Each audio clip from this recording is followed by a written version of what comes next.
પુસ્તકો કેમ વાંચતો મને ખબર નથી, કારણ કે પાઠ્ય પુસ્તકો જયારે આવતા ને જોઈ લેતું બધું કે આ બધું આવું છે બરાબર, હવે મજા નહીં આવે. અને જયારે કઈક નવી વસ્તુ સાહેબ કે ત્યારે કઈક મજા આવે. એટલે પુસ્તકો જયારે લાઇબ્રેરીનો તાસ હોય ત્યારે તેમાં જવાની ખૂબ જ આમ પહેલાથી આમ આકર્ષણ રહેતું કે આ મજા આવશે, આજે કઈક નવું વાંચવા મળશે. અને પછી ધોરણ 8 થી કરીને કોલેજ સુધી ક્યાંય લાઇબ્રેરી જ નહીં, નામું નિશાન નહીં. હું પૂછતો હોય એવું નહીં, પણ ક્યાંય એ જોવા ન મળી. પછી કોલેજ રાપર કોલેજ કરી અને ત્યાં મને બીજા વર્ષમાં કોલેજ જે પુસ્તકો એનો પરિચય થયો.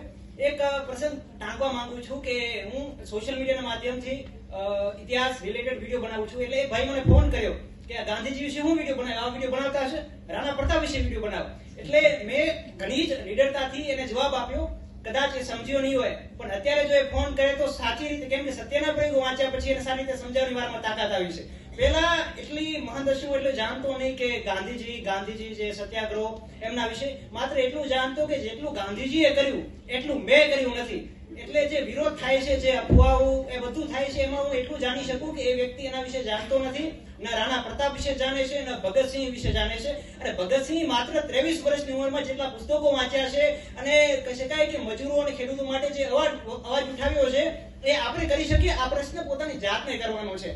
અભિમાન, ઘમંડ, ઈર્ષ્યા બધું જે નાશ થાય છે પુસ્તકો વાંચીને. અને મને પહેલેથી એ આમ થયું છે કે જ્યારે તમે આ અલગ અલગ મારી ઇન્ટરેસ્ટ જે છે લોક સાહિત્ય ઉપર છે, ઇતિહાસ રિલેટેડ છે. એટલે એ પુસ્તકો જ્યારે હું વાંચું છું એટલે ક્યારેક હું અલગ દુનિયા પહોંચી જાઉં છું. સોરઠી બહારવટિયા વાંચતા એ બહારવટિયાના વચ્ચે પહોંચી જાઉં છું અને કઈ રીતે તે પોતાનું જીવન જીવતા અને કઈ રીતે કહી શકાય કે તે બહારવટે ચડતા એની કથાઓ જાણું છું. તો પછી માનસાઈના દીવામાં હું આવીને રવિશંકર મહારાજ કઈ રીતે ચોર કે ડાકુ કે લૂંટારાઓને સાચા પંથે કે સાચા રસ્તે વાળે છે એ હું જોઉં છું. તો પછી એ સત્યના પ્રયોગોમાં હું જોઈને ગાંધીજીના સત્યાગ્રહમાં પહોંચી જાઉં છું. તો જીવનનું પરોઢ પ્રભુદાસ ગાંધીના પુસ્તક વાંચીને હું એ ગાંધીજીને એ બાળપણના પ્રભુદાસ ગાંધીની નજરે જોઉં છું.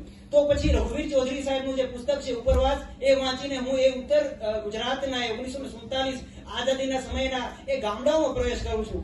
આમ મને તો ફિલ્મ જોવાની મજા નહીં આવતી. જેટલી પુસ્તકોમાં મેં જે રીતે વાંચ્યું છે ને એ મારા આંખો સમક્ષ જાણે કે ચાલી રહ્યું છે એવું દ્રશ્ય જાણે છે. એટલે મને પુસ્તકો તરફનું જે